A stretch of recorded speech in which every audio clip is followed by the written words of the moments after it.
చంద్రబాబు నాయుడు చేసిన నీచ రాజకీయాల వల్ల ఈరోజు రాష్ట్ర వ్యాప్తంగా పెన్షన్లు తీసుకునే అవ్వతాతలు దివ్యాంగులు ఎంత కష్టపడుతున్నారో చూస్తేనే మనసు ద్రవించిపోతుంది.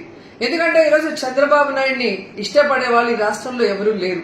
కేవలం అవ్వాతాతలంతా కూడా జగనన్న పరిపాలనలో పెన్షన్లు టెన్షన్ గా పొద్దున 5 గంటలకే ఇంటికి చేరుస్తుంటే నా బిడ్డ బాగుండాలి అని వాళ్ళు ఇచ్చిన దీవెనలు చూసి కక్షగట్టి తన యొక్క ఫాలోయర్స్ ఎవరైతే ఉన్నారో తొత్తులు నిమ్మగడ్డ రమేష్ అచ్చెన్నాయుడుతో ఎలక్షన్ కమిషన్ కి ఈరోజు వాలంటీర్ల మీద కంప్లైంట్ చేయించి ఆ వాలంటీర్ వ్యవస్థ పెన్షన్ ఇవ్వకూడదని చెప్పి ఈరోజు బ్యాంకుల్లో వేయమని ఎలక్షన్ కమిషన్ చెప్పే పరిస్థితి తీసుకొచ్చారు.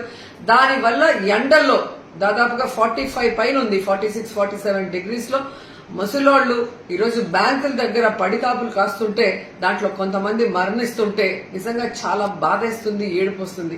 కానీ చంద్రబాబు నాయుడికి మనసు అనేది లేదు. ఎంతటి రాజకీయాన్ని నీచంగా అయినా చేయగలడు, ఎంత కుటిలంగా అయినా చేయగలడని తనకి పిల్లనిచ్చిన మామని వెన్నుపోటు పొడిచినప్పుడే మనకు అర్థమైంది.